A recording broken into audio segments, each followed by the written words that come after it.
Bismillahirrahmanirrahim. Assalatu wassalam ala asyrafil salin wa ala alihi wa sahbihi ajma'in. Amma ba'd. Assalamualaikum warahmatullahi wabarakatuh.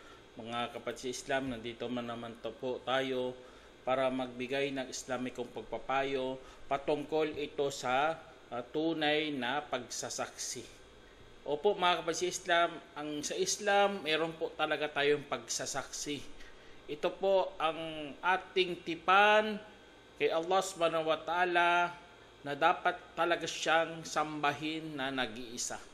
Kaya lagi tayo nagsasabi ng asyhadu an la ilaha illallah wa asyhadu anna Muhammad Rasulullah. Ibig sabihin po mga kapatid sa Islam, ako ay sumasaksi na walang ibang Diyos maliban kay Allah at si Muhammad ay kanyang mensahero. Kaya dahil doon sa pagsasaksi na yan mga kapatid, yan po ang nagpapalakas sa atin sa paniniwala. Bagkus ito ang pundasyon ng lahat ng ating mga patotoo na iisa lamang ang nag-iisang Diyos. Kaya po sa pagsamba ay kailangan mayroon kang paninindigan. Meron kang kinikilalang nag-iisang Panginoon. Kaya itatakwil mo lahat ng mga Diyos-Diyosan, lahat ng mga Diyos, itatakwil mo. Ang ibig sabihin ng Diyos ay ang mga yaong sinasamba. Kaya kung tatanungin ka, ano ang Diyos? Ang sasagot mo ang mga sinasamba. Kaya kung sinasamba mo ang iyong asawa, Diyos mo yun. Kung dino-Diyos mo ang iyong pagnanasa, Diyos mo yun. Kung dino-Diyos mo ang pera mo, Diyos yun. Kaya, kasi nga nagpapakumbaba ka, lahat ng niisip mo yun na lang, sinasamba mo yun. Kaya lahat ng mga pinagsasamba mo ay itatakwil mo lahat yan. Huwag mo dapat yang sasambahin. Sambahin mo lamang ang nag-iisang Allah. Kaya po sa pagsasaksi natin mga kapatid, napaka-importante yan sa ating mga Muslim. Para maituwid mo ang iyong pagsamba, para maituwid mo ang iyong puso patungo sa kadilisayan. Kasi dapat maging dalisay muna ang puso mo bago ka humarap sa totoong Panginoon. Kaya dahil sa totoong pagsasaksi mo mga kapatid, magiging dalisay ang iyong puso. At saka kung lagi mo binabanggit ang syahada o pagpapatotoo natin o pagsasaksi, ay lubos mong makilala ang ating Panginoon. Kasi nga labukang bibig mo na eh. Tapos ano pa mga kapatid? Para iwaksi mo lahat ng mga Diyos-Diyosan sa iyong puso. Kaya maging isa na lang ang iyong sasamba. Yun naman gusto ng Panginoon. Ang gusto ng Panginoon, sambahin siya nag-iisa. Na huwag mo siyang lagyan ng katambal. Wala kang itatapat sa Kanya. Kasi kapag mayroong kang pagtatambal sa iyong puso, ay talagang mapapahamak ka talaga. Kasi ang Diyos ay napakasiloso. Kaya ang unang utos ng Diyos, sambahin lamang siya. Huwag kang maglagay sa kanyang harapan ng mga Diyos-Diyosan. Huwag mong ituring ang iyong sarili na Diyos. Sa'udubillah.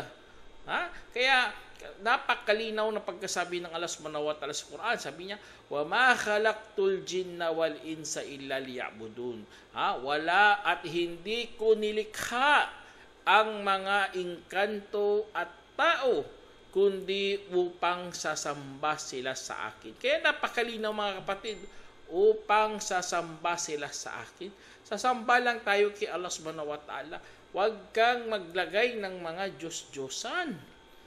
Kasi kapag naglagay ka ng mga Diyos-Diyosan ay mapapahamak ka sa impernong apoy. Kaya sa pagsasaksi mga kapatid ay napakakailangan yan.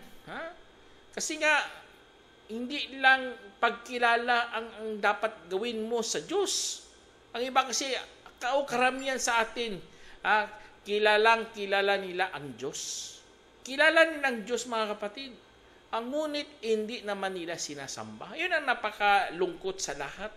Kahit sa banal na Quran, sinabi ng Allah subhanahu wa ta'ala, وَلَئِنْ سَأَلْتَهُمْ مَنْ خَلَقَ السَّمَاوَاتِ وَالْأَرْضَ وَسَخَّرَ الشَّمْسَ وَالْقَمَرَ لَيَقُولُنَّ اللَّهُ فَأَنَّى يُؤْفَكُونَ. Sinabi ng Allah subhanahu wa ta'ala, at kapag tinanong mo sila kung sino ang lumikha ng mga langit at lupa at nagtalaga ng araw at buwan, ay talagang sasabihin nila si Allah.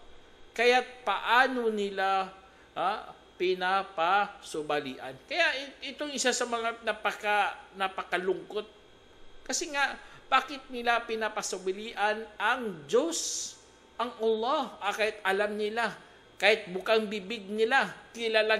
Kaya hindi lang sapat ang pagkilala sa Diyos. Dapat samahan mo yan ng pagsamba. Kaya doon ka lang sasamba sa Kanya.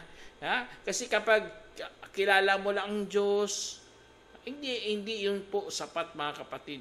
Kaya haligi ng syahada, mga kapatid, ay tatakwil mo lahat mga Diyos-Diyosan.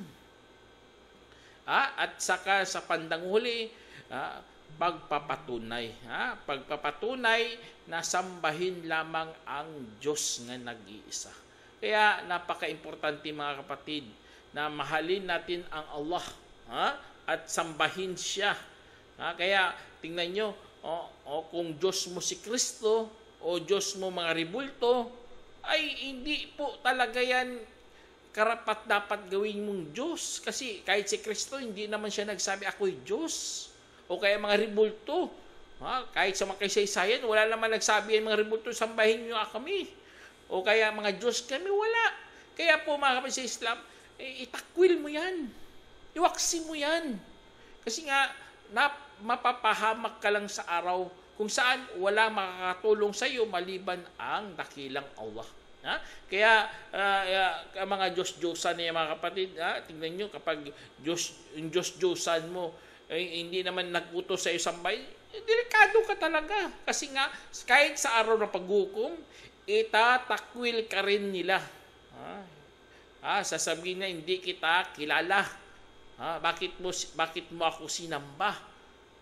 Kaya po tayo mga Muslim, alhamdulillah, bukang bibig natin ang la ilaha illallah. Bagkos sinabay talaga to sa mga zikir natin o pag-alala natin kay Allah subhanahu wa ta'ala. Lagi mo sambay na walang ibang Diyos bukod kay Allah. Kasi nga napaka bigat yan ng pagpapatunay na nag-iisa lang ang iyong dapat sasambahin. Kaya sa mga kapag ikaw sumasamba sa mga Diyos sa mga kapatid, ay talagang mapapa-impyerno ka talaga. Kaya kung gusto mo talaga makapasok sa paraiso, kikilalanin mo talaga ang iyong Diyos at iyong sasambahin. Kasi nga nabanggit sa banal na Quran, la ikraha fid din kad tabayyana ar-rushdu minal ghay wa may yakfur bit-taguti wa yu'min billahi faqad istamsaka bil urwatil wuthqa lan fisama laha wallahu sami'un alim. Sinabi ng Allah subhanahu wa ta'ala, walang pilitan sa relihiyon, sadyang naging malinaw ang patnubay kaysa kaligawan. Tingnan niyo, mga kapatid, napakalinaw na, naging malinaw na. Kaya dahil doon, wala nang pilitan sa reliyon. Huwag mo pipilitin. Kung ayaw niya, bahala siya. Sa atin, ipaabot lang ang mensahe kasi sadyang naging malinaw ang patnubay kaysa sa kaligawan. Kaya ang sino mang tumakwil sa mga tagut, ibig sabihin mga Diyos-Diyosan yan, at naniwala kay Allah, kung gayon ay talagang kumapit sa hawakan na matibay na hindi napuputol, at si Allah ang tagapakinig na maalam. Kaya napakaganda na pagkasabi ng Allah subhanahu wa ta'ala dito, mga kapatid. Kasi nga kapag ikaw naniwala kay Allah at itinakwil mo mga tagut o mga Diyos-Diyosan, ay talagang humawak ka sa matibay na kapitan na hawakan na hindi napuputol. Allahu Akbar. Kaya ganun na ganun mga kapatid, kasi kailangan natin yan. Kasi kailangan natin makarating doon sa araw ng paghukom na walang bahid na pagsisisi. Kasi kapag sumamba ka sa mga Diyos-Diyosan, sa mga rebulto, o kay Kristo, o sa mga ano pa dyan, mga Diyos-Diyosan, ay magsisisi ka talaga. Kasi hindi ka naman inutusan nila eh. Bakit mo sila sasampahin? Ito napakasakit sa lahat. Hindi utos, ginagawa mo. Ang utos, hindi mo ginagawa. Auzubillah. Hindi yan utos eh. Tapos sasamba ka dyan. Ang utos sa'yo, sambahin nag-iisang Diyos. Yun ang sasambahin mo, kapatid. Kaya napaka-ganda ng turo ng Islam kasi napakalinaw. Naging malinaw na ang katotohanan. Meron nga sinabi dito sa hadith, an Abi Malik, an abihi, qal, sami'tu Rasulullah sallallahu alaihi wasallam, yaqul, man qala la ilaha illallah, wa kafara bima yu'badu min dunillah, haruma maluhu wa damuhu wa hisabuhu ala Allah. Sinabi sa hadith na inulat ni Abu Malik na ayon sa kanyang tatay, narinig ko ang mensahero sallallahu alaihi wasallam na nagsasabi, ang sino man nagsabi ng la ilaha illallah at tumakwil sa anumang sumasamba bukod sa kay Allah, binawal ang kanyang kayamanan at dugo at ang kanyang hatol ay nasa kay Allah. Nasa kay Allah na yung hatol niya. Allahu Akbar. Basta tayo, wag mong apihin ang iyong kapwa. Kaya yun isa sa mga pinakamagandang turo ng Islam, mga kapatid. Kapag natupad niya ang kanyang shahada. Kasi nga hahatulan tayo doon sa araw paghukom. Kaya dapat ang hatol sa'yo ay successful. Ibig sabihin nakaligtas ka. Kasi kung hindi ka ligtas sa paghahatol, ay talagang itatapon ka sa impyernong apoy. Itatapon ka ng Allah subhanahu wa ta'ala. Kaya dapat iwanan mo na talaga ang mga dati mong sinasamba na hindi naman utos. Iwanan mo na yan. Dapat kung magsaksi ka na walang ibang Diyos, iwanan mo talaga yan. Sambahin mo talaga nag-iisang Diyos. At kagandahan sa Islam, mga kapatid, ang Diyos ay binigyan ng pangalan. Bagkus ito ay naging proper name.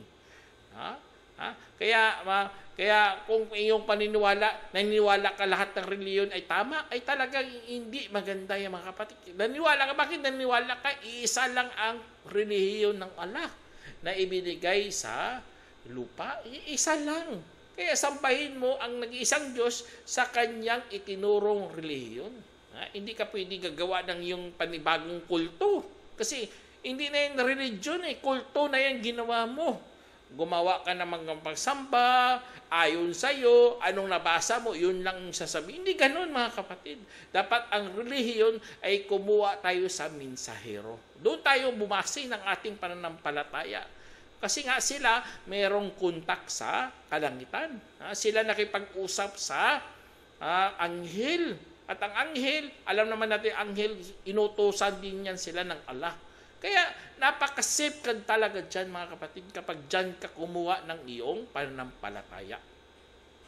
Kaya, tapos kung ganun ang iyong paniniwala, mga kapatid, insyaAllah, meron kapatawaran si Allah subhanahu wa ta'ala na igagawad sa iyo. Katulad sa kwento sa hadith na inulat ni Anas, na aking narinig ang mensahero ng Allah sallallahu alaihi wasallam na nagsabi, na sinabi ng Allah, o anak ni Adam, katotohanan kong nananalangin ka sa akin at humangad sa akin, patawarin ko para sa iyo ang anumang meron sa iyo na at wala akong pakialam.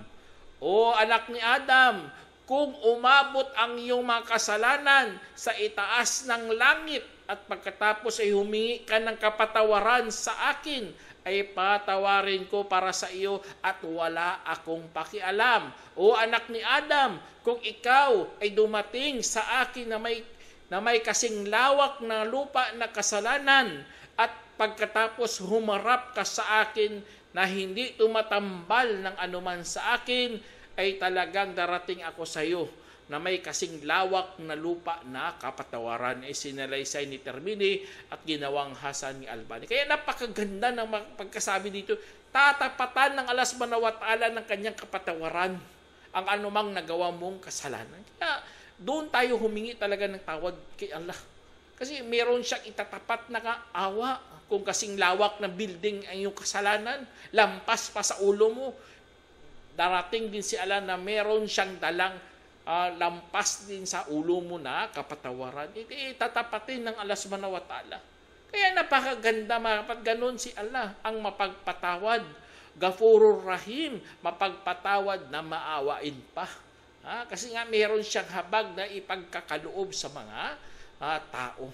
Kaya at ang mga kapatid, sa totoo lang, kapag sumasamba ka sa nag-iisang Diyos, ay nagiging kalayaan mo na yan sa iyong kamangmangan. Sa totoo lang, ang paggalis mo sa pagsamba sa mga ribulto, naniniwala sa mga anito, o ano pa dyan mga sinasamba, sumasamba ka sa mga engkanto, tinatawag mo kanilang mga pangalan, ay isa po yan sa kamangmangan. Kahit bibigyan ka pa ng kapangyarihan ng mga engkanto, kamangmangan pa rin yan.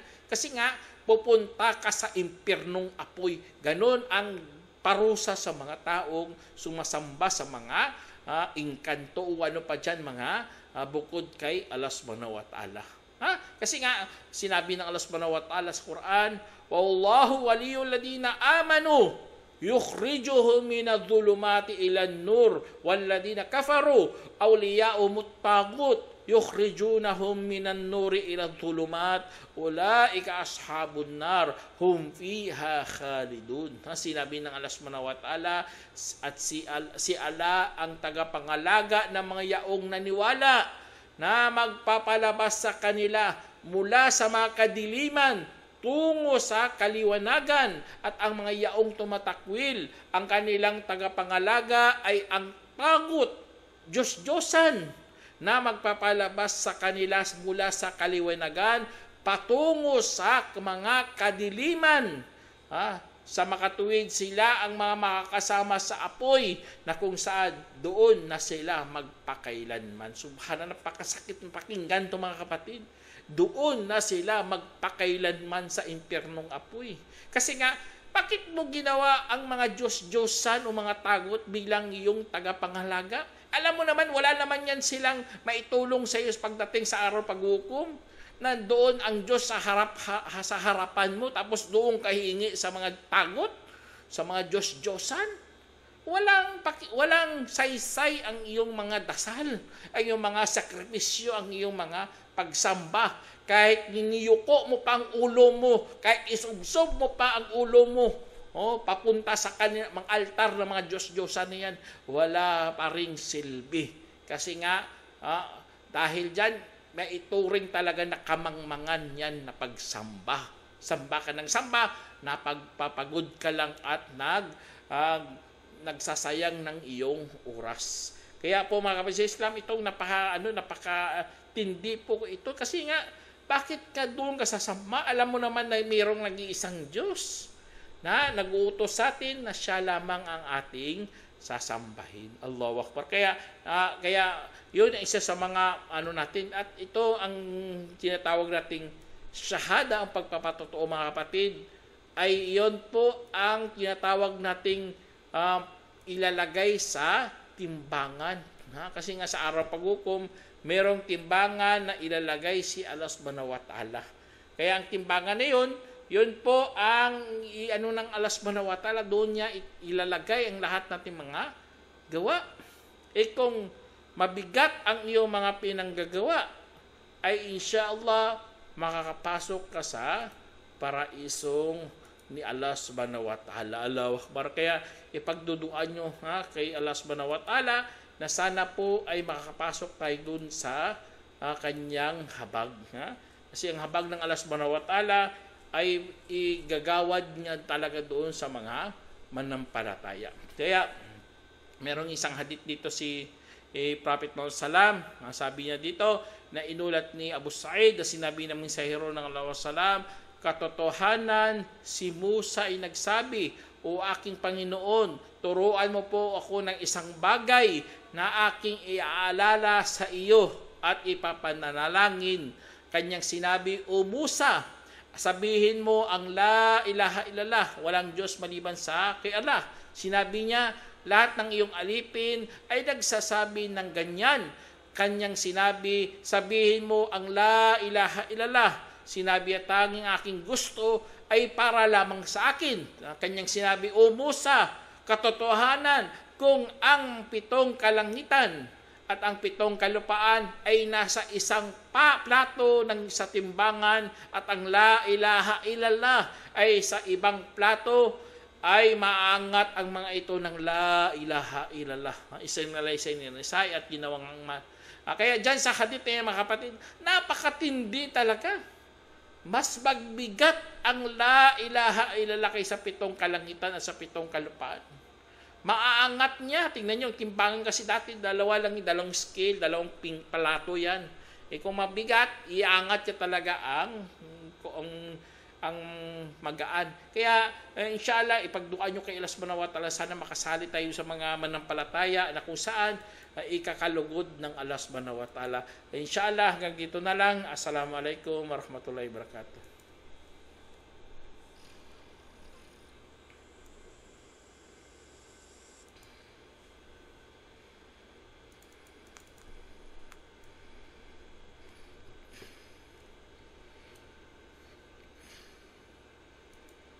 جمعية الدعوة نور، الدعوة للجميع.